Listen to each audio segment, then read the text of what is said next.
I am so I've been up since 5. My alarm is set for 5 pretty much every morning. You know, have you guys heard the whole concept of the 5 a.m. club? It sounds like a club they wouldn't let me in, I guess. I'm such a night person. Yeah, it's so great. You probably do a lot. You wake up at 5. All you can do is. Yep. Well, you at 9 p.m. at night, I'm turning into a pumpkin.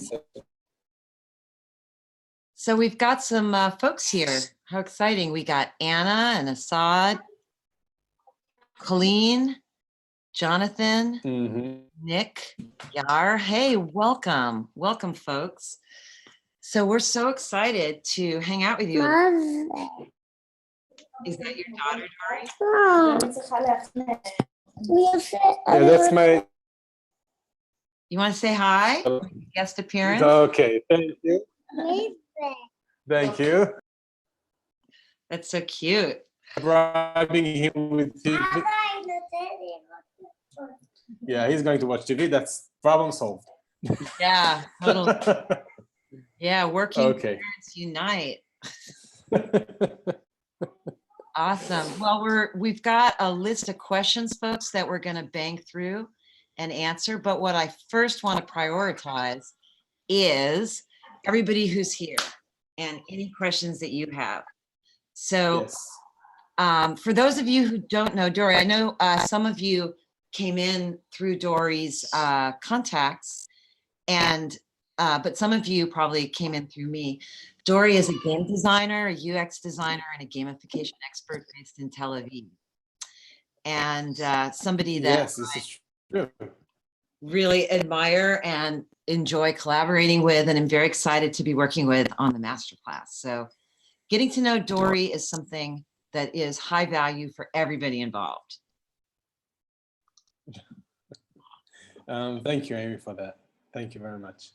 And of course, you know Amy from the emails, and some of you have been following her online from the work she's been doing for a long time now.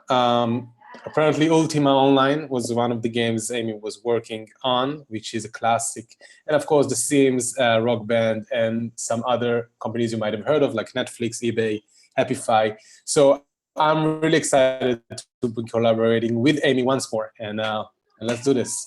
Let's take some questions from attendees, from participants. What I told everyone is that it's going to be like almost a private session with you.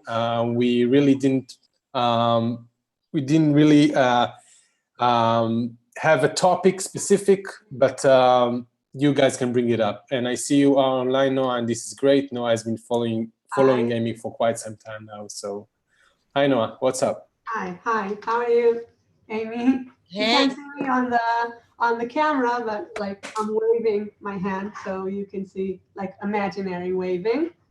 And I've been following you closely because I'm a teacher. I'm a former teacher, very interested in game-based learning. And I've been in, I don't know, well, you probably do know this like Facebook group and a group of people on Twitter, which is called The Tribe, with many people like people from the academy or K-12 and even games, and well, a bunch of people. And they even invited me to present at Games for Change, which is really like a great thing for me. And what I would like to know, two things. One is that I have been using your Beyond the Player Type model, where you suggested a new way to maybe classify gamers. And what I do in I have well, it's not really a startup yet. It's just an idea. Well, it's a pilot. It's in pilot phases right now. And what I'm trying to do is to teach teachers how to get into the mindset of game designers, which is, well, not possible because game designers are professionals and teachers are professionals. But the concept is to have live action role play in educational, in class, and I have been learning this for about 3 years from many people I met online, Paul Derbasi and a bunch of other people, Steve Isaacs, whatever. And this is this is what I'm trying to do. So sorry about the blabbing, but the question is, I took your model and I have this short activity, which is the beginning of the game in class, the onboarding. It's like one of the first things that the students do. I took your matrix, you know, on the blog. There's the matrix with the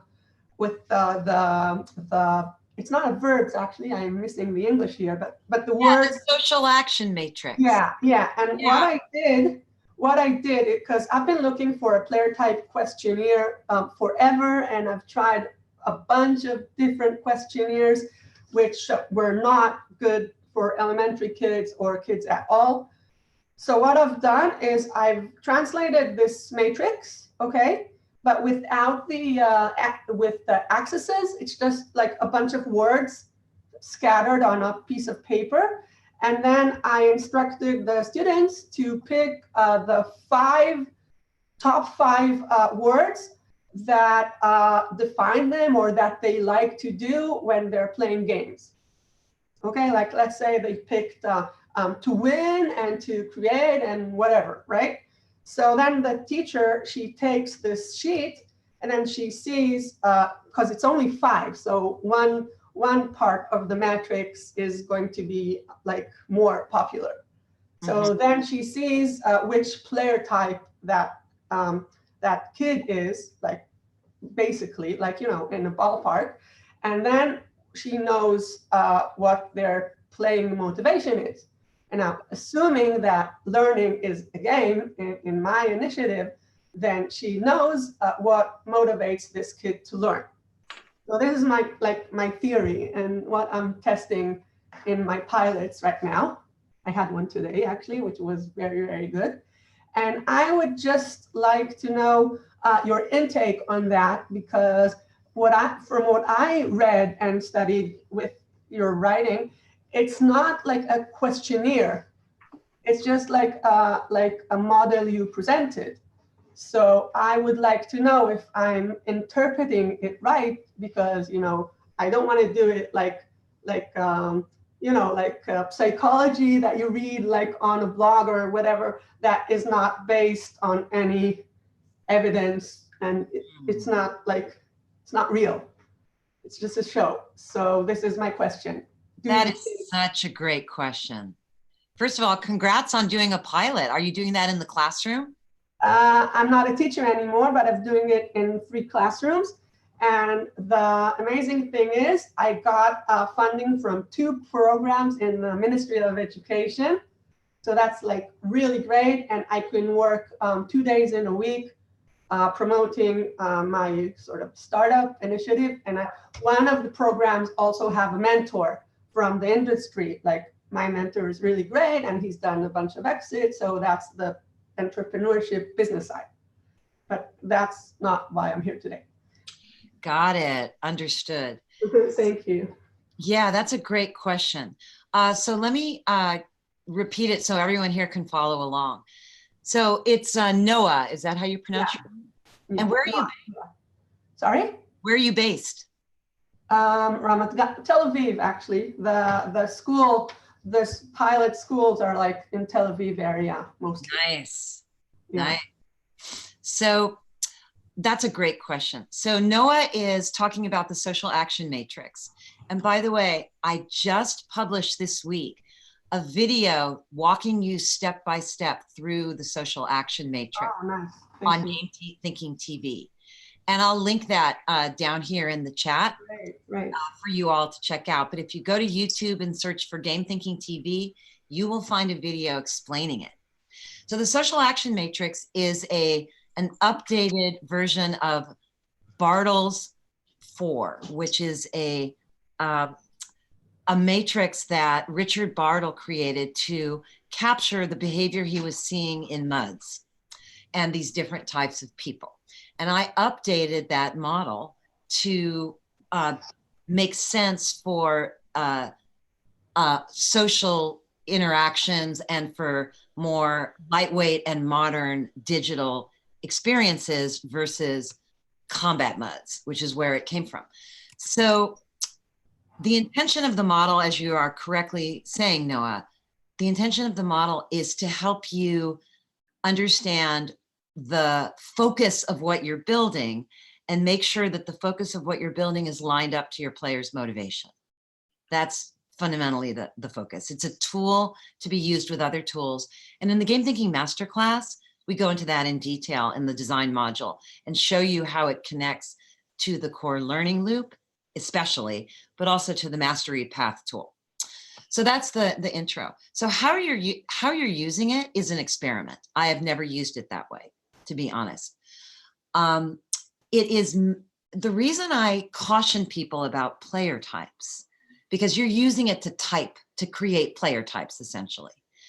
I'm cautious about using it for player types. And the reason is that in general, people don't just have one motivation. They don't just fall into one quadrant, right? So there's 4 quadrants: compete, collaborate, express, and explore. Right. And the compete one is all about has the verbs of competition: win, crush, taunt, right? Beat. Those are all the verbs that when you're competing. Compare is another one. And the collaborate quadrant has the verbs of collaboration, like anywhere that you're collaborating. I forget what the exact verbs are. I'd have to look at it. I would say for this pilot, I would go ahead and do it and collect the data and then see if it was correct. Because that's a great tip. Right? Because what you have is a hypothesis. And you can't validate your hypothesis until you collect data. That's, the essence of game thinking. So a couple of tips. I'd be very cautious about thinking that people only have one type, because for instance, somebody could really enjoy competing and also really enjoy self-expression. That's very common, those two together. Somebody could really enjoy competing and also enjoy exploring. The thing I do see though, Noah, in my own work, I don't have data to validate this, scientific data, but I have anecdotal data. The thing I do see that I think I would really like you to look at in your pilot and feed back to us and to me in particular, because I really want to know what happens, is that there is a difference between compete and collaborate in terms of what people enjoy.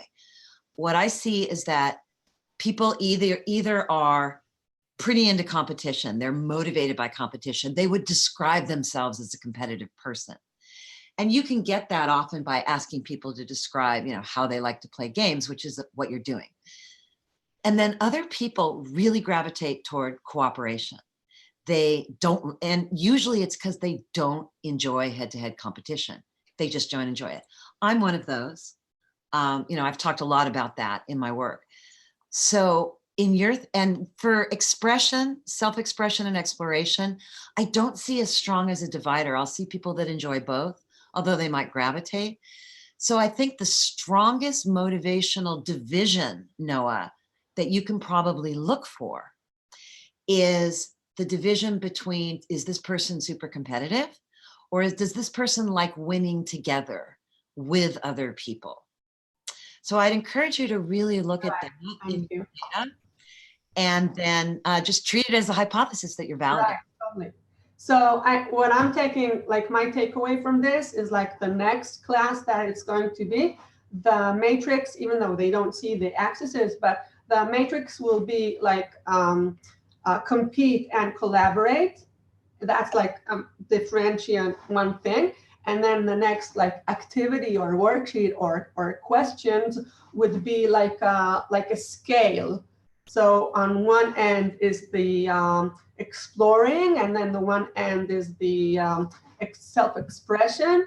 And it's totally different 2 things, 2 questions. And then I love that idea. That's a great idea. Thank you. So I'll give you the results. I'll send them to you. Great.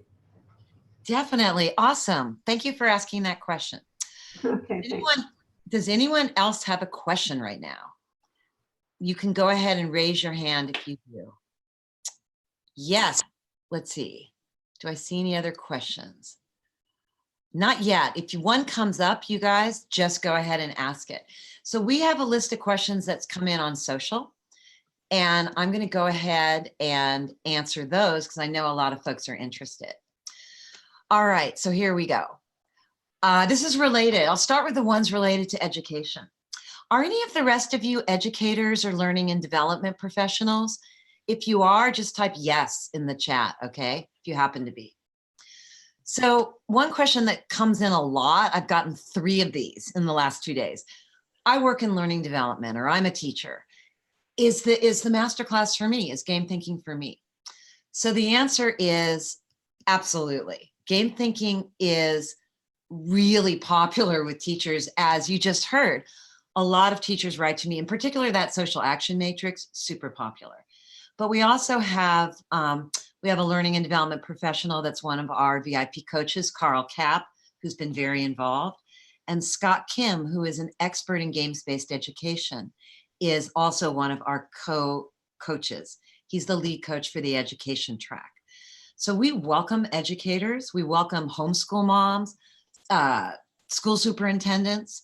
There's a school superintendent working with game thinking right now in the Burlingame School District, and they're having a huge impact. The process is having a huge impact on what they're doing.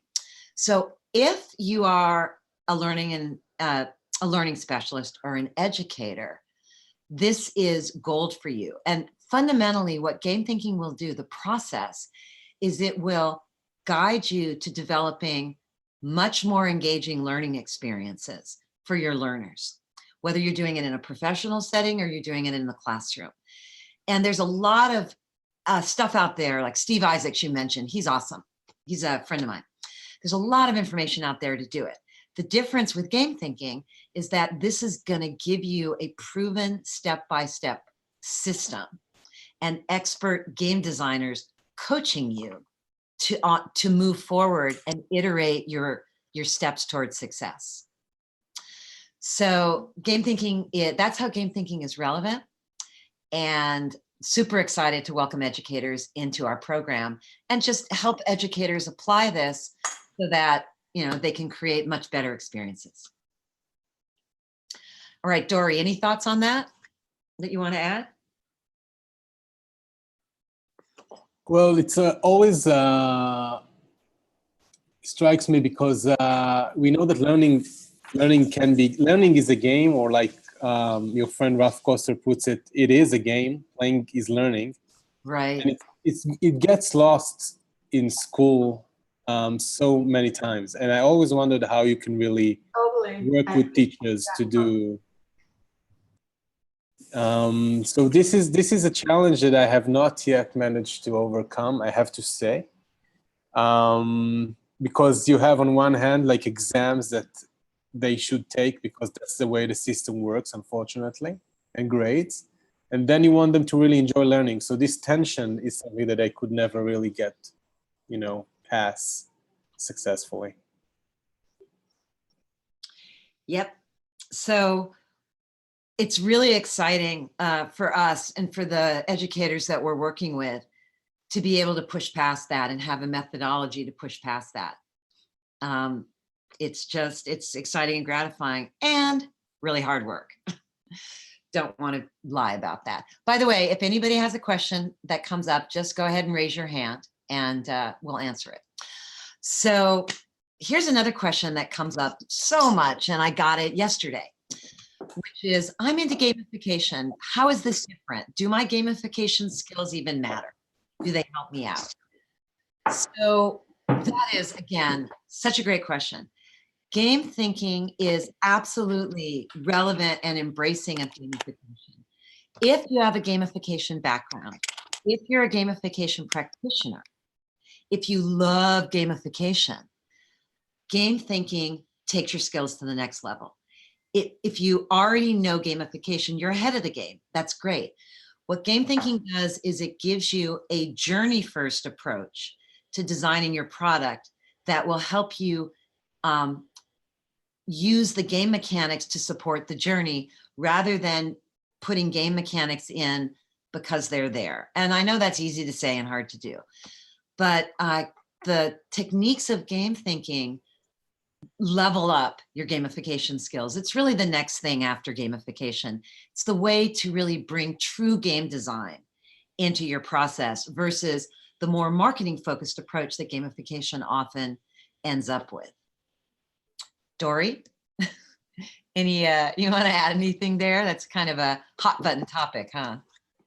Yeah, gamification is yeah, it's a problem because usually people take game mechanics. The definition of gamification in Wikipedia is using game elements in non-game contexts, and I don't think it's a very good definition because game elements are usually referred to rewards and points and stuff.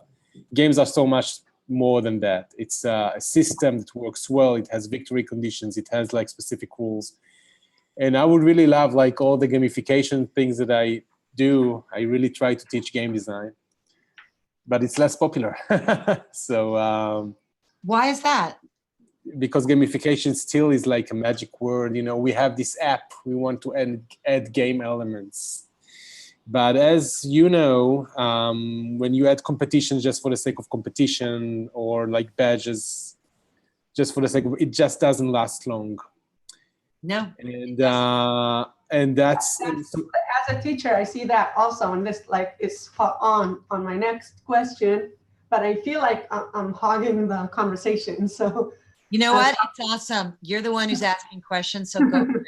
Yeah, why don't you go ahead and jump in, Noah, and tell us about your experience with that. We'd love to hear it. Yeah, so my next question was actually, how is game thinking versus, like, how is it different from gamification? You try to describe it, and I see, like, as Dory said, gamification is like a magic word, and in education also, like, we're doing gamification, right? We're having like a game. There's this spaceship that pops up the asteroids with I don't know, with math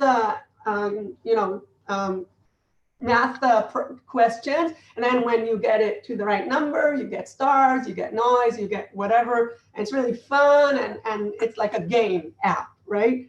But it's not a game. Like, this is what Dory said. I really agree. I really like that definition of gamification, because kids can't be fooled, and adults also. Like, if you are doing this kind of, like, I don't know, space camp math quiz, then like, that you're going to get points if you sit down and you concentrate, and then you solve the problem, and then you go back into the so-called game, and then you get the reward.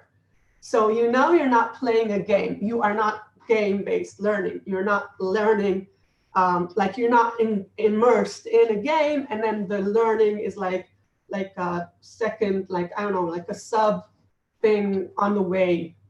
And then you can, because in a true game, you won't be able to go to the next level and beat them.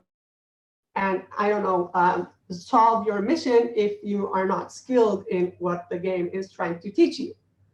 So if like you have, like, what I'm trying to do is like a live education role-playing game. Now I'm doing the science thing in 7th grade, right?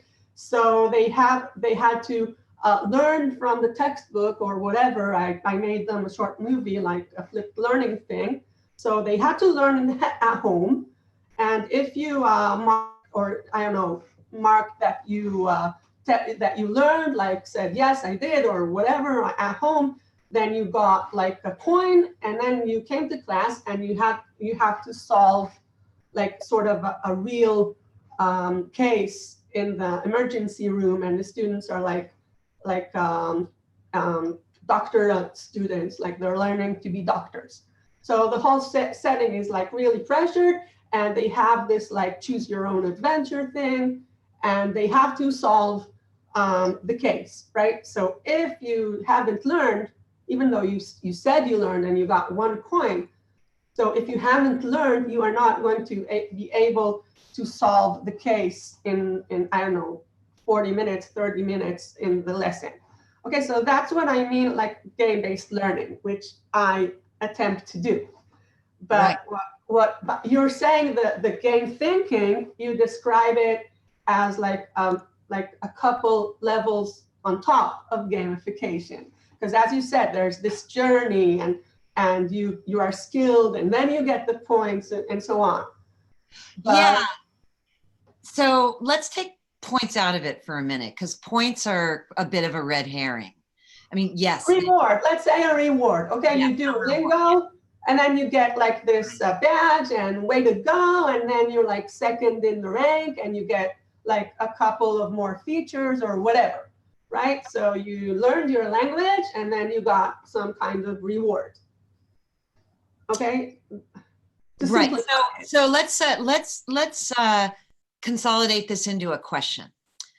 So I think the question you're asking is, what's the difference between gamification and games-based learning?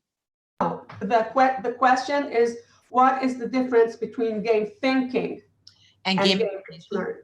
Oh, and gamification. Sorry. Got it. Okay. Yeah, that's great. So first of all, you're doing some great work, Noah. Thank you for sharing it with us. No, I've studied from the best in like 3 years. Like totally, these people have helped me tremendously. And they told me like everything they know. And they've been doing this like for years and years in their classroom, having this great narrative way of teaching. So. Right. So there's, let me break it down for you. There are 3 tools in game thinking that differentiate it and take it beyond gamification. So let's take a very practical tool approach. The 3 tools are: 1, superfans.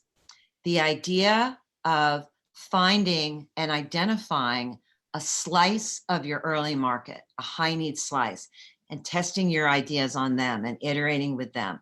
That's one idea from game thinking that doesn't appear in gamification.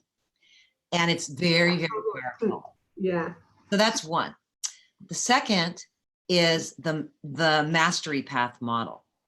The concept of structuring a mastery path and then sketching out what your learner's experience is on day 0, day 1, day 7, day 14, day 30, day 60.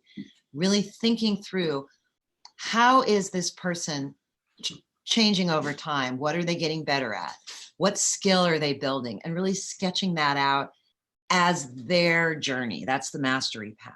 Yeah, that makes a lot of sense. Thanks. And then the third one, the third tool is the learning loop. And this is something that I'll be honest, this can take a while to really wrap your mind around. And people that go through the masterclass will often tell me years later that what stuck with them the most was understanding what a learning loop is and how to create one and how to recognize one in their own learning experiences. And a learning loop is very different than a Skinner box loop or an operant conditioning loop, which is mostly what you see in gamification. So let me get specific. If you're tracking behaviors and rewarding them with external rewards, you're essentially doing operant conditioning, right? Trigger. That's the thing. It's external motivation that teachers say, like Classcraft and whatever, some other products, like if you sit down in class quietly, you will get your star, and then you can be the star of the week as long as you sit down quietly in class, right? Right. And the difference between that and a real mastery path is like, well, what are you heading toward? That's more behavior manipulation. And the reality is, there's a lot of that in the world. We see that a lot. And it's not that it's terrible and we should never do it. It's that taken out of context, it backfires. It's really simple. It just backfires in the long term. So those 3 tools that I just mentioned to you, which are explained in a lot of detail on my Game Thinking TV channel, by the way. If you want to go there, you're welcome to. Those 3 tools I will. That's what takes gamification. That's what takes game thinking beyond gamification. So the other thing is there's a lot of semantics with this.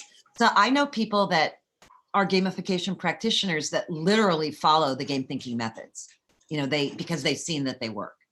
So like, yeah, it's very confusing, and in Israel specifically, because like there's no like play and game, it's the same word, and like gamification is a buzzword, whatever. So it's really difficult. I've just yeah, forgot, like I gave up on that. yeah, and I'm not much for arguing about semantics. Like I wrote a book many years ago called Community Building on the Web, and I cannot tell you how many arguments I got into about what is a real community. You guys, I mean, seriously, imagine. I just gave up. I was like, I don't want to argue about it. I just want to define what I mean and move on. So with gamification, this is a much longer conversation. Of course, we could go deeper into. There's also the whole level of, does it have to look like a game or just have the underlying mechanics of a game, et cetera, et cetera. There's a lot of richness there. This is something we work on in the Game Thinking Masterclass. But what I want to leave you with, Noah and everyone else here, is the easiest way to remember at a high level the difference is that no matter what people say, for most people, when they pursue gamification and when they get excited about it, they're usually ending up with a mechanics first approach where, they talk about all kinds of different things, but you're basically, give me the mechanics, right? Give me those mechanics, give me that motivation that ends up with that. Game thinking is a journey first approach where you then bring in the mechanics to support the journey. And that shift in your thinking can really make all the difference. So more to say there, but let me take some other questions. I see Jonathan has a question. Awesome, thank you. Any of the rest of you, just type your questions in. Love to hear them. It says, is there and there is where the best practice guide for reward versus speed strategy building? Versus spend strategy building. Pardon? So I guess it's is there a best practice guide for reward versus spend strategy building? And maybe Jonathan, you want to explain exactly what you mean by spend strategy? Jonathan, could you elaborate a little? I think you can talk. Hey, Jonathan, can you try talking? Hello. Okay, yeah, he checked his mute. All right. All right, No. looks like you're muted there. Okay. Okay, you want to give it a try, Jonathan? Maybe it looks like maybe your microphone isn't working. So right now, the best I can understand with what you're asking, there isn't a particular strategy guide for reward versus spend. I mean, the guide, the book that I wrote, Game Thinking, that's the best guide that I could give you.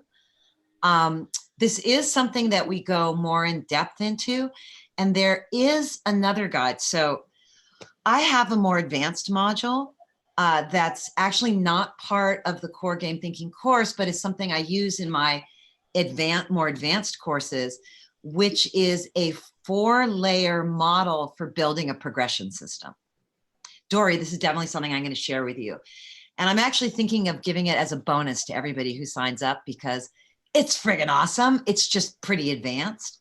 So let me just give you a really brief overview, guys, so you understand it. So one of the hardest things as a game designer and also just as a learning designer, a product designer, is figuring out the right progression system for your product. It seems like it should be easy, but it's actually really hard. And once you get the right progression system, issues like what rewards, et cetera, fall into place like the pieces of a jigsaw puzzle when you know what the picture is. Are you with me? So the progression system model, what I mean by that is, think about all the games you've played. Some people, they've played a lot of MMOs or MUDs, and some people have played strategy games. Some people have played a lot of casual games like Candy Crush. Some people are used to playing board games. There's a lot of different games. And when you play games, you just get immersed in a particular progression system. And a good progression system isn't just a bunch of mechanics. It feels like a journey you're on, a good progression system. The best progression system for your product is going to be native and authentic to what you're doing. It's not just going to be some system that's bolted on from another game. So most people that aren't game designers, or frankly, that are beginning game designers, because I was one once, so are you, Dory, right? We were both beginning game designers. Obviously. Most people, when they're at the beginning, they just naturally use whatever system they're most familiar with. If you've played a lot of MMOs and you're a teacher in the classroom and it's time to gamify your classroom, you're going to put an MMO-like system in there because that's what you know. It's very natural. I've seen a lot of my clients in my programs, and they want to do a progression system kind of like Candy Crush, where there's like a map and you can move around and maybe you can see if you beat your friends. They just want to do that, whether or not it makes sense, because it's what they've seen, it's what they're used to. This is really natural.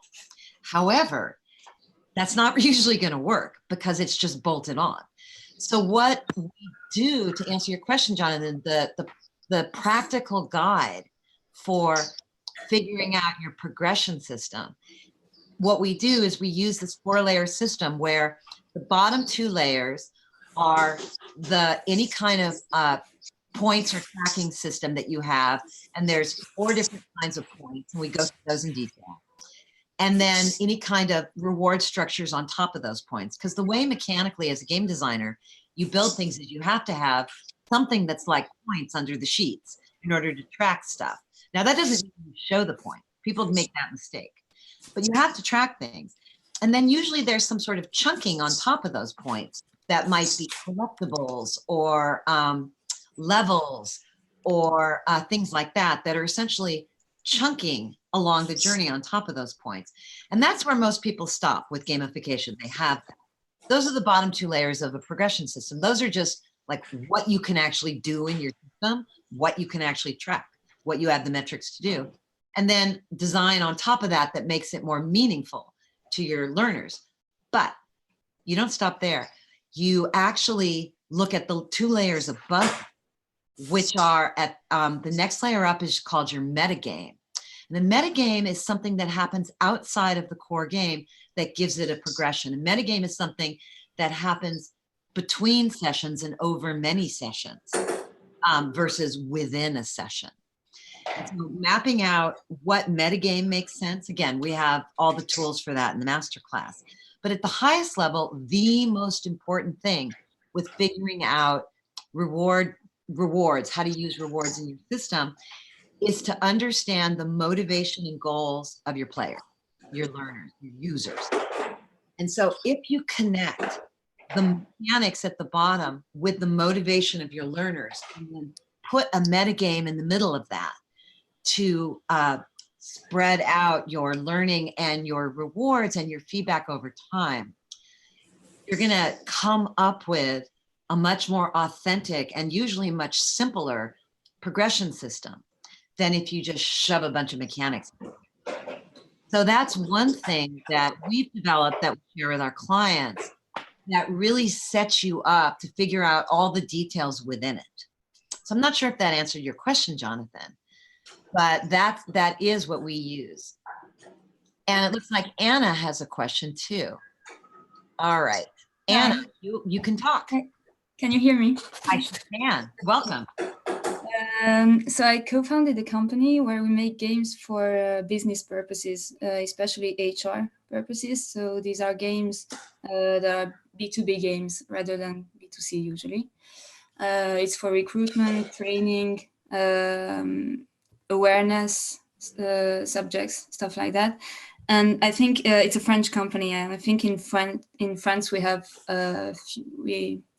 gamification came a few years later, and maybe we have a bit more work to do with our clients to convince them that game can be taken seriously and can have positive impact on business. And we don't have metrics, and it's something that we really lack when we want to convince our clients or prospects. And I wanted to have your feedback on how you you manage these questions when people want to have some metrics, some KPIs about how game affects the impact of a training session, of an integration game for new employees and stuff like that.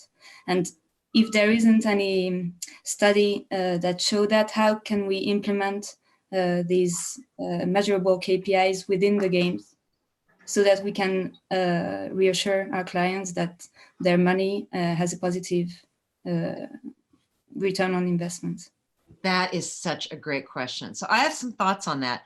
Dory, do you have any input on that before I jump in? Yeah, you should probably jump in. Okay.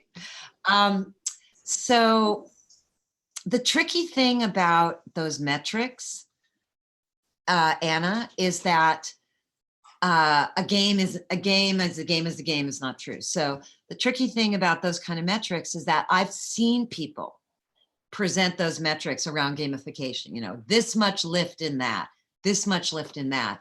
And pardon my language, it's bullshit.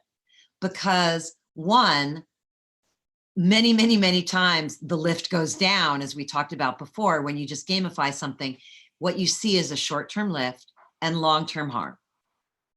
It's just very common. So those metrics end up being bullshit. The other tricky part is there are many uses of games-based learning in the workplace, in schools, like we were just talking about, and other places where those games have been very successful. But there's also a lot of examples of games-based learning where the games haven't been successful. And that's because sometimes it's a crappy game. And it's not that easy to do a good game. Hello, Dory, you can speak to that, right? It's just, there's a lot of crappy games out there that just don't motivate people, or, you know, take you off a cliff motivationally, or, you know, in your experience, etc. So I haven't been able to have something that's locked up tight for clients that says, you know, these are the metrics, this is what you're going to get. And when I have seen that, I've seen it used in a way that I don't believe, that I think is bullshit and spin and just not true, which puts you into a difficult place. But I do have a very concrete suggestion. Two, actually. One is there's an organization called Games for Change, and it's part of the Serious Game movement. There's a bunch of games-based learning in it, etc.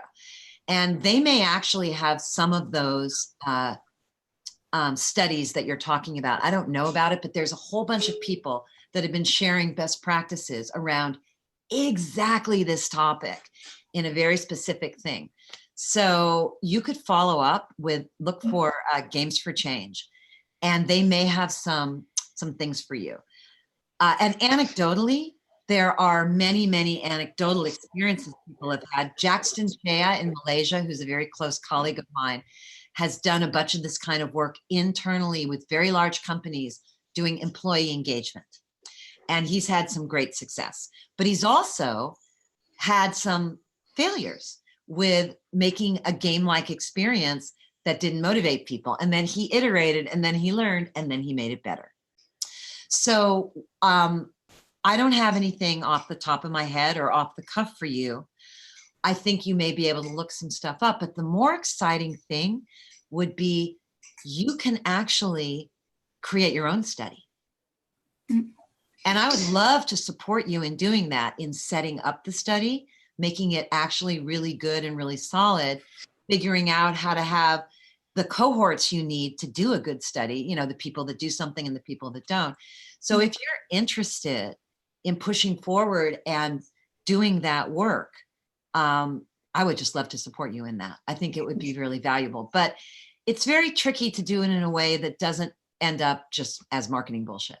Yes, it's tricky because people who don't believe in gamification say that it's bullshit and want some metric. And when you find some metrics, they also say that it may be a bullshit. And also to have some metrics, we need to have the collaboration from our existing clients in the long term, so that they give us metrics before the game and after the game to be able to follow the results of the game within a year or 2 years. And that's why I asked, because in France, maybe we don't even have the enough past for gamification to have that those kinds of results and figures.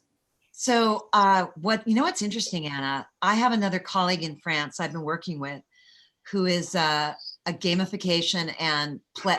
She's certified in Lego Play. Have you heard of that? Yes, sure. Yeah, and I think a lot of people, there's a lot of overlap with the Lego stuff and gamification. So she's certified in both that, and she's getting certified in game thinking. So, and she told me that there are several people she's met recently at conferences that present themselves as game thinking consultants and are giving game thinking workshops, not gamification, game thinking. I've never worked with these people or met them, but they bought my book and they're now running workshops on the book, which is awesome, a little amazing and disturbing, but also very awesome. So to respond to that, I haven't announced this publicly because it's in a private beta right now, but we are actually certifying during this masterclass, we are certifying a select number of qualified applicants as game thinking workshop consultants, which means that we're going to train you to run your own game thinking workshops with clients. And there's several reasons why we're doing that, but there's a reason why that might be incredible for you. So I'm listening to you and I'm thinking your clients need an educational workshop is what I'm thinking. Yeah. Is that what you're thinking?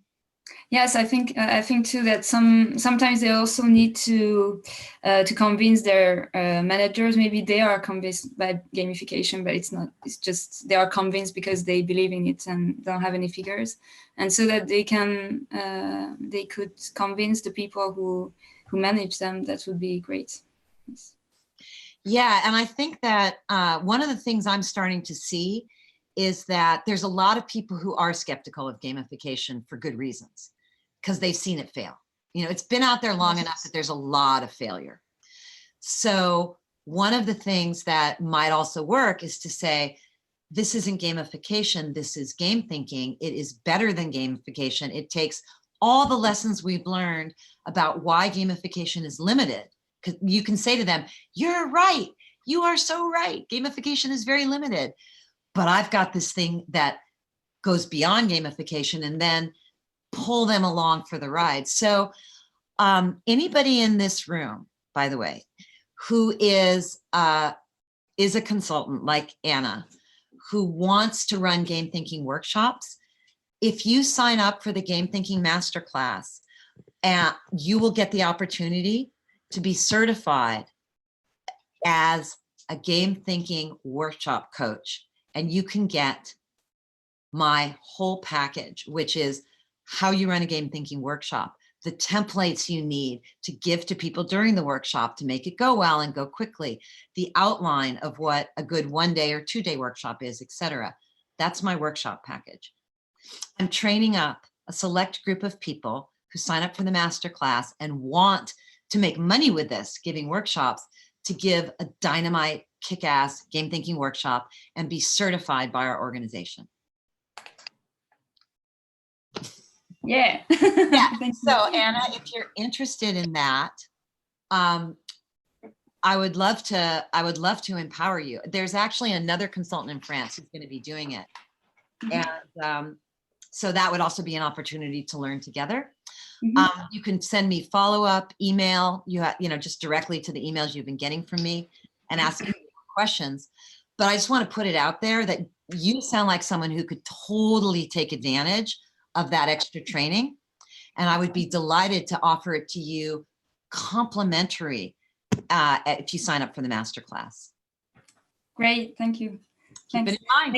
Maybe I saw the person you're talking about when I was doing my research. Or it's just someone who took the brand name and sells it. But I think I saw her name somewhere. Yeah, we should definitely talk. France is exploding with entrepreneurship. It's just crazy. There's tremendous opportunity there for game thinking. Yeah. Hi, Guy. I don't know if you can hear me. I can, yes. Okay, it's Nadia speaking, Nadia Benedetti from France. So I guess Nadia, you're you're talking here. about me. You're here. Sorry, I'm not with my laptop, so you can't see my name. But here I am, and I confirm I will attend the workshop because I'm interested in being certified. And it I'm will so be glad with you're great pleasure that I will keep in contact with Anna. Great. Awesome. Have you guys ever met before, Nadia and Anna? No. No, not really. Well, so it will be a great pleasure. So let's keep in touch, love get connected, and why not following the workshop? Sorry, the training together, the masterclass together. Perfect. yeah, Nadia, when you told me about the folks doing game thinking workshops, I was like, oh my God. So I just want to thank you, Nadia.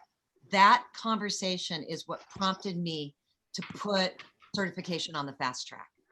Great. You cannot see me, but I'm doing the same as you. That's great You news. are responsible. So thank you. Happy about it. And thank you Absolutely. yourself. Yeah. I'm super Thank you. excited. I wasn't sure if I could get it together for this time, but we've been putting things behind the scenes, and now we've got the whole package set up, and I'm about to release a page describing what it is with an application. So Great. very exciting. I'm very happy of learning this. Awesome. Awesome. Thank you. So yeah, so it's so, guys, here we are with, logged in from Silicon Valley and Tel Aviv, introducing two people to each other in France. Yeah, The it's world true. is amazing. By the way, where are the rest of you logged in from? Can you just tell me where you're from in the chat? Just type in your city or your country. I'm really interested. I love how international our crowd is. Nadia, do you want to share anything else? Anything else you want to share with folks here? Not for the moment, I have to say. It says, Noah, can you please repeat the two names Amy mentioned? The two names. Which names? Noah, I'm not sure which. After you answered my question, you talked about two people. I can't remember their names, so I can't tell you. But two people, like you mentioned, two names together, and it was regarding my question with gamification versus. Yeah, that's Scott Kim and Isaac who? Carl Cap. Carl Cap and Isaac. Steve Isaacs is someone Steve Sharon Isaac. knows. Steve is not associated with the masterclass, but he's a friend, and I love what he's doing. Huge. Yes, Steve Isaacs. He's who got me into this rabbit hole, so I owe it to him. Thanks. You mentioned someone else, because if it was Steve Isaacs, I would have. Carl Cap, and there was another Scott one. Kim. Sorry. Scott Kim. Scott Kim. Okay, thank you. Scott Kim. If you go to the main page of the Game Thinking Masterclass, let me put it there in the chat. No, I'm sorry. Typo. Let me type this in. GameThinking.io/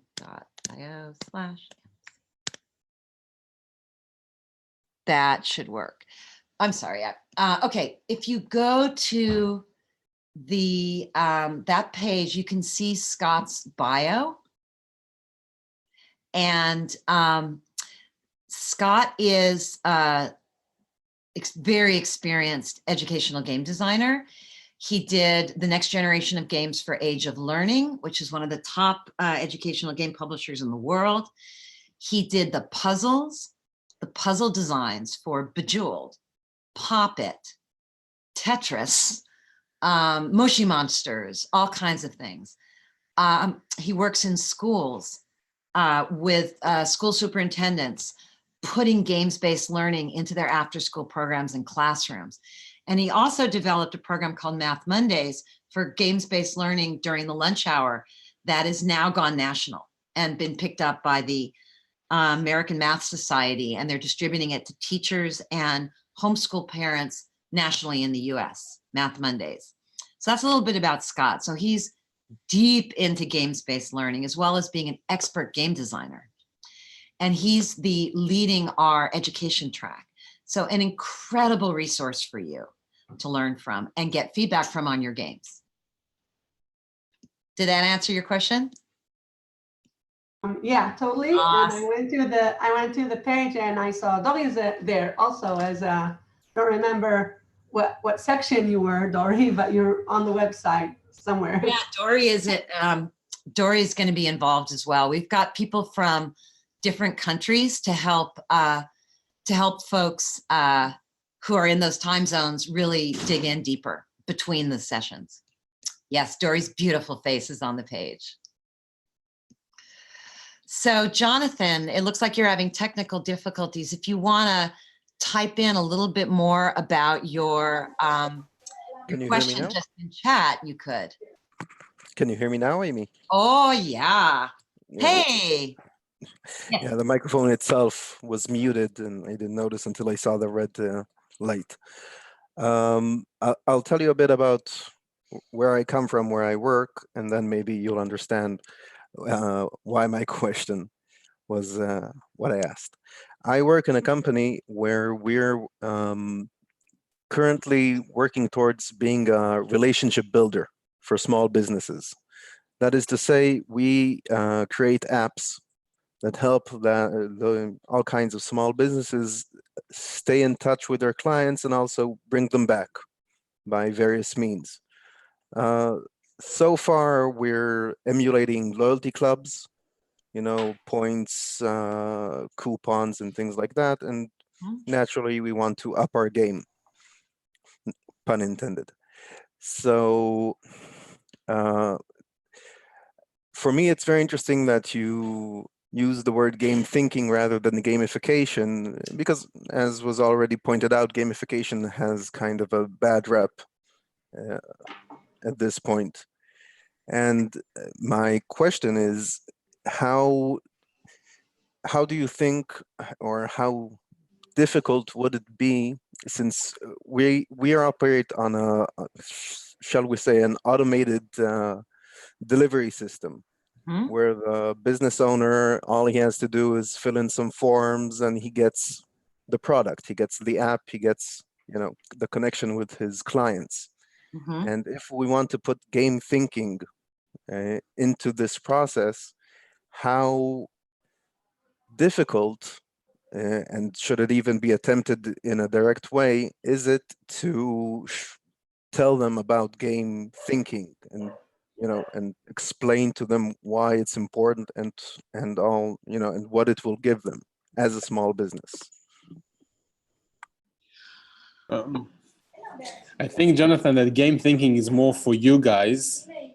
The customer should probably have a very good experience. And I think that the challenge here is how to do the loyalty system with the external rewards and having it like with the mastery progress that Amy talks about, that they will be able to learn something from it.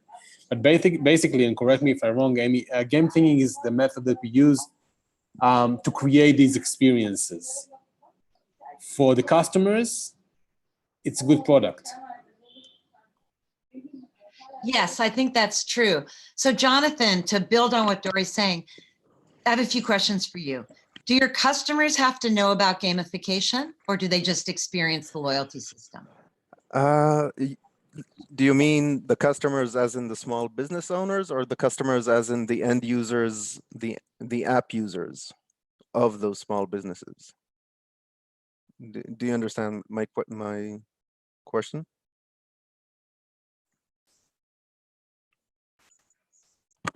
Hello? Yeah, I'm still here. Can you hear me? We can just do the talk, the two of us. Yeah, so, I'm not. I because I know what you guys are doing. It's I know what you're asking. I don't know if Amy if Amy understands it like on a whim, because it's no, I understand. It's even for us, it's a difficult concept to hold in our heads. Yeah, it's not that difficult. I mean, oh man, I'm the host now. I think she's gone. It's not that uncommon. I mean, to have two masters, you're serving up two masters. You have the shop owner, and then you have the end user, which you're supposed to cater as well. Amy, are you back? I'm back. You're back. Internet foo. So basically, Jonathan, they have two customers. They have the shop owner, which they build the application to, and this shop owner has customers. And basically, Jonathan Company is catering for them both. So that's the deal with the. Exactly. Now, Yeah. part of the idea is that the shop owner should be aware of what we're trying to aim and how it is exactly that we're going to bring back his clients over and over again, you know, in a reliable way. The clients themselves, the you know, the shop goers or what have you, for them, it should just be a good experience. It shouldn't matter to them why they're getting or what it is that we're railroading them, quote unquote, into. But the shop owner should have some idea, especially since, first of all, he's spending money directly by buying our product, by Mhm. subscribing to our product. We have a subscription plan. And Nice. secondly, he's giving out points that, you know, you can use them to buy products or services. So in Yeah, like essence, redeem. so in essence, he's spending money through this game thinking process. And I think it's important that we will be able to explain to him why this expenditure is crucial. Okay. Yes. So the best answer I could give you there is that we can empower you with tools to simply explain game thinking in a way that makes your customers say, I get it, I want it, I'm into it. I mean, results are going to be the ultimate thing, getting results. But if it's important to explain the process, there's a few steps. Here's step number 1. Go to YouTube, go to Game Thinking TV.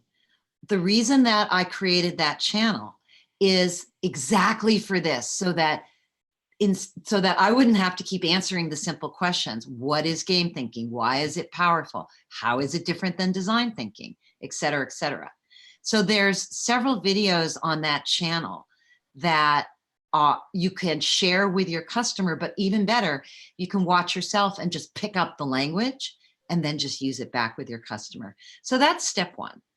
The second step is that if you do decide to join the masterclass, we will work with you over the 8 weeks to one, apply game thinking to your product so your product gets much more compelling, but also we will work with you on the language you can use to explain that to your customer.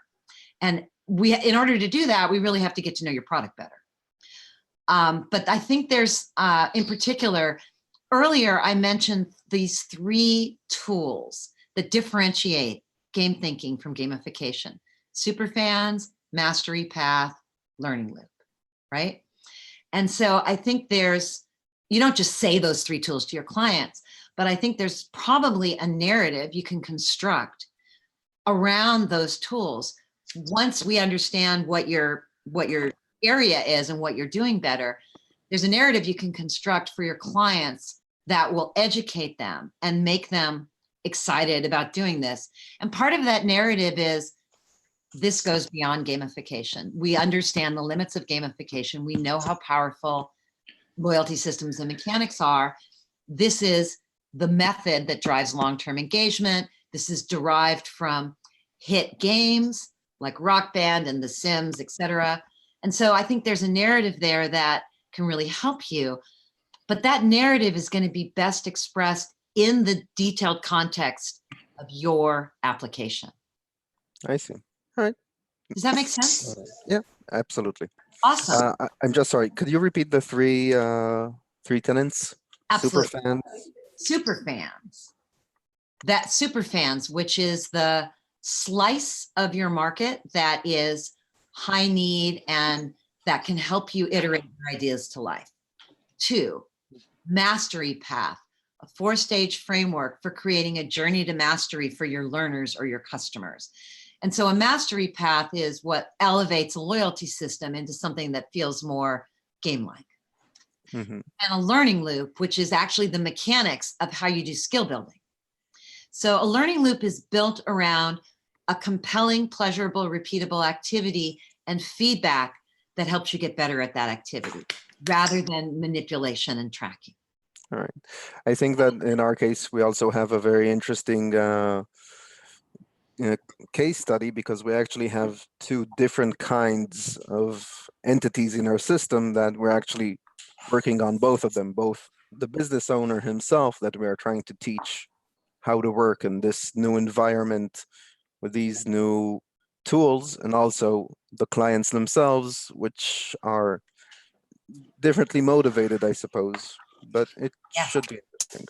You know what? That's such a great point. I just want to jump in on that. So you essentially have the equivalent of a 2-sided marketplace, right? Yes. Do you know what I mean by that? Yeah, we have both the seller and That's right. yeah. So we help a lot of people with 2-sided and even 3-sided marketplaces sort it out. You know what? It can be really confusing. Like, which super fan should you talk to, and how do you balance the needs of the buyers and the sellers? Those are the core issues of marketplace. So one of the things that we do in the masterclass is work that through. And that's where what's interesting, Jonathan, that's where having people that are from education, that have dealt with games-based education, that comes in really handy. And the reason is, when you're doing anything in education, you've got usually 3 different people, groups that you have to consider. The learners or the children, the learners, the parents, and the teachers. And so, for instance, Scott Kim, who I mentioned earlier, has struggled through that a lot, and I've helped him with it. So when you have that kind of 2-sided marketplace, it's a little more complicated, but you can use all the tools of game thinking, MVP Canvas, Mastery Path, and essentially what you do is 2 parallel streams of analysis, 2 sides of your marketplace, right? And then prioritize them and roadmap them. Like, we're going to want to understand both sides of this marketplace. Which one should we do first? And so those are the kind of issues that we help you sort through, the marketplace issues, and how to push through them to get the data and the results that you want. Guys, I'm sorry to interrupt. You seem to hit it off, but family time has officially started. I have to go. I have to leave you guys right now. All right. So, guys, thank you very much for attending. Probably you'll keep it live a little bit longer. Thank you for your time. Definitely. So Dory, I can stick around for a few more minutes. So I'm going to stick around, and I see there's already some more questions, but I understand you have to go. Thank you so much for joining us and for setting this up. Sure, my pleasure. Besimcha. Bye-bye. Later. We'll see you later. Okay, so we're going to be ending in just a few minutes here. I just want to take care of the questions. I don't want anyone here to leave with an unanswered question. So what I see is I'll have to skip the meeting. Thanks for the info about the certification. Yes, absolutely. All right. All right, so I'm just going to bang through a few more answers to questions, and then we will bid you adieu. And I really hope to see you in the masterclass. All right. So where are they? Okay. So a couple of more questions. Somebody asked from social, how much time do I need to carve out to take this masterclass? There's 2 ways to do it. If you want to learn, if you're eager to learn this stuff, 2 to 3 hours a week will do it. You'll learn everything. You can fill out all your forms, fill out your worksheets, do the learnings. That's all you need. If you want to apply this to your project, if you're working on a project or you want to do certification, 5 to 10 hours a week is more what you'll need. And the more time you put in, the more you'll get out. This course runs once a year. So if you want to learn it, this is a fabulous opportunity. If you want to apply this to what you're doing and get those massive results, it's an even better opportunity. And I see another question. Can I make money as a coach if I take this? Yes, if you sign up for our certification and apply for that, once you've signed up for the masterclass, we will set you up to make money running game thinking workshops. We'll show you exactly how to do that. You'll be certified. So go for it. And one more question is, I work for a large company. Can I get them to support my participation? Absolutely. Your training budget should go toward this. And we actually just put together a detailed PDF to help people in large companies explain to their manager why they should pay for this and why it should come out of their training budget. I'm going to post that later today. Sorry, it's so last minute. We got so many questions like that. We realized we needed to support people and give them support to talk to their manager. So if that's you, whether you're watching this on replay or you're watching live, if that's you, you know what? Just send me a quick email and I'll send you that PDF directly. I'm also going to post it on the main masterclass page so that you can get a hold of it. All right, so there's a few more questions, but they're minor and I don't want to keep too long. So if there's any more questions here, raise your hand. Doesn't look like it. Thank you. Thank you so, Thank you so much. And I'm really glad I met you like on Twitter, and now I meet you like face to face on a webinar. And I'm really excited about that. So thanks. Oh, absolutely. Thank you for coming. Thank you. Was the person who raised their hand just talking? Was it? Yeah. No. Can you hear me? Yes. I wasn't. Hello. Hi, everybody. Thank you. First, I'd like to say to Noah, I actually have a personal story with education, and I'm very interested in games and learning. יאיר? Yes. אתה ישראלי אני מניחה? אז הנה זה אתה, יאיר. Okay, thanks. And I would love to help in any way if you want. Thank you. Thank you so much. Definitely. I believe in making environments where the point is not an artificial reward, but really learning is as encouraging curiosity and wonderment and providing inspiration. So this is what we are trying to change. As though he said, the thing that drives education today is standardized testing, and that's very bad. So yeah, sorry for interrupting you. Oops. Hello? Yes, I am promoting everybody to panelist. That's what happened, just to make sure. And the reason is, since you guys want to meet each other, I want us to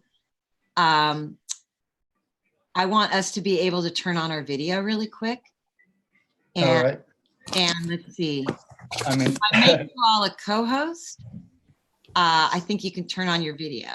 So let's say, let's say we know each other. It says that, sorry, it says that the host something, I can't start my video. I'm going to make it so you can. Hey, Anna. Hi. I don't know how I think to it works. turn it on. There should be a little video button that you see. Hey, Anna. Yeah. See you. Hi. It's the second icon on the bottom. Yes. Yeah, but it's oh yeah, there we go. Okay. It says unable to detect the I'm camera. not standoffish. I just don't have a camera. So. Oh, okay. All right. That's what I do. Not Like, necessary. so never mind. Yeah. See me on social, Twitter, Facebook, whatever. I'm not on Twitter or Facebook, but maybe an email would be great. Yeah, sure, sure. I'm 100% committed to call for the call. Thank you. I'm writing it in the chat, so please, anyone who's interested or wants to hear more from me or any support, because I know the community, it is like where I am today is because of the people who have helped me and taught me everything, and now I'm trying to bring it to Israeli teachers and teachers, world, because from what I have researched, nobody has done this because it's very difficult to make teachers, game designers, and teach them game thinking and game-based learning to make their lessons immersive. So this is what I'm trying to do in a very large scale. So that's my venture. Amazing. So That's I've got my email in the chat. So Thank feel free to reach out. I will. Oh yeah, hi. Oh, There hi. you are. Hi, nice to Good see your to see face. you. Yeah, you too. Amy, Yeah. thank you very much. It was a pleasure to meet you and all of you other guys. It was very helpful. I just have to go. Absolutely.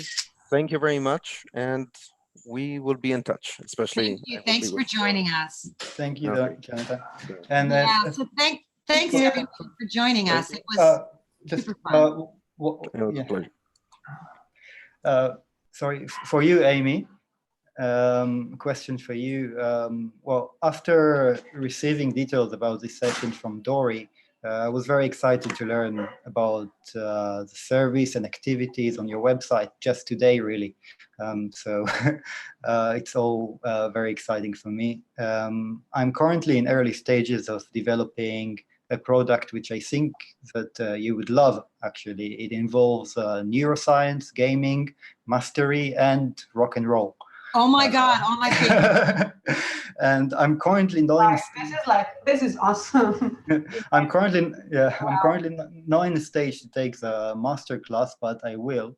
And my question is, from other services that you offer, where is a good place to start to prepare in the meantime, the next following months, like before? Oh yeah, I understand. So a couple of things.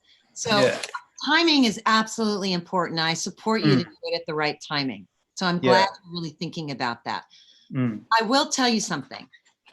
The most common thing I hear from people that sign up for the masterclass or any of my other programs by far is, damn, I wish I'd done this 6 months ago. That is absolutely what I hear all the time. So if you're in the very, very early stages, that's actually the best time to take the masterclass because of what it will do for it, because of how much time it'll save you. It's just really, really, really simple. It will save you huge amounts of time and money and frustration if you're in the early stages. So I just want you to know that that's actually the perfect time to take the masterclass in terms of your ideas. Now so I just want to put it out there. Now that said, it may not make sense for you, and I understand that. And in that case, subscribe to Game Thinking TV, absolutely. That has lots of free learning. Make sure you're subscribed to my newsletter. Every week I send out a new piece that references and goes deeper than the video that we publish. So that's a great place to just get free learning. Definitely, pick up the book if you haven't already. That's particularly the hardbound. You can get the ebook, but if you get the hardbound, everybody writes all over it. And so those are all things that are out there that are either free or very low priced that are there to help you apply these ideas. We only run the masterclass once a year, so the next opportunity is in 2020. Amy? Yes. Sorry. Thank you. No. So really think about if you can participate, and if you can't, stay. And also join the Game Thinking Hub.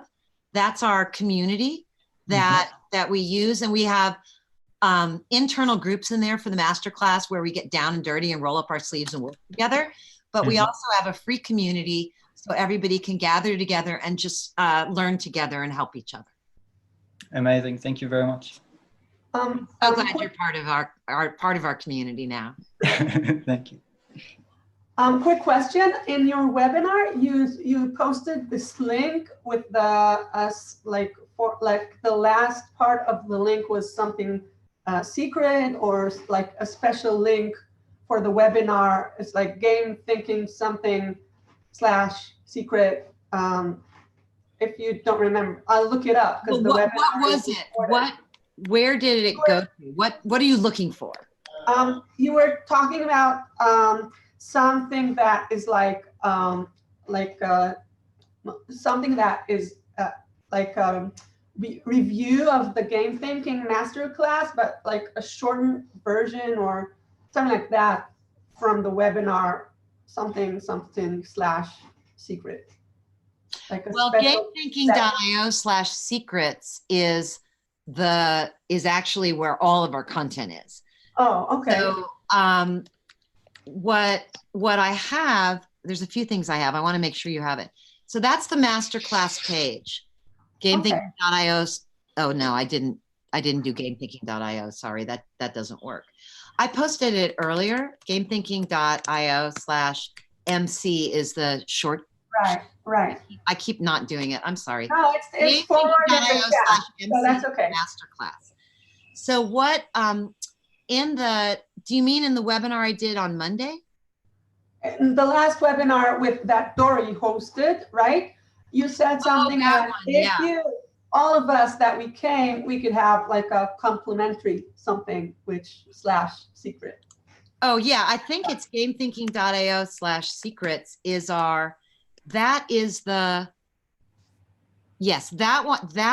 free training series. Oh, okay, thanks. So to promote the masterclass, and honestly, to just give you a big bite of it. So if you love that bite, you love the meal. We put together this free 4-video training series. Have you seen that yet? No, this is why I'm asking, like, yeah, absolutely. Right. So thanks. That 4-video training series is available till Friday, tomorrow. Yeah, so good thing the AMA was here today. Yeah. Yeah, and actually any of the rest of you who want free training, please go there and get the free training. That's why we did it. I've had people literally like implement powerful stuff just from that free training. I have a new client I'm working with named NeuroTrack, who does early detection for Alzheimer's in the memory area. Really fascinating stuff. And they have another company they work with, Pear Therapeutics. And when they hired me, they said, this person went to your free training last year and they've implemented this whole system just based on that. So we figured if they got those results, who knows what would happen if we worked with you. And so we're working together. So I just want to say that we put a lot of very actionable, practical stuff into that free training on purpose. So you could really put it into practice in your work. So go ahead there and you can get a hold of it. Make sure you do that before Friday. And it's like EST or PST time, so we have more. So that's right. That's right. So yes, enjoy the free training. Enjoy everything you learned today. I really care about your progress and want to see you succeed very much. If you're thinking about the masterclass and wondering if it's for you and really tempted, I would encourage you to sign up. We have a 30-day money-back guarantee. We are that confident in our material. And guess what? If it's just not for you, not a problem. We have that guarantee. Because, I take classes too. I sign up for classes and I don't always know if it's money well spent. So I want to make sure that you have the confidence to take that leap, knowing that if it's not right, it's easy to fix. So thank you. So I welcome you and really think about it if you want to join us. If you're interested in the certification piece, open to that. If you want to work on your project and make a year of progress in 8 weeks, I would love to see you do that as well and support you in that. Thank you. Thank you so much. So any more last minute questions, folks? Or are you good? Thank you very much.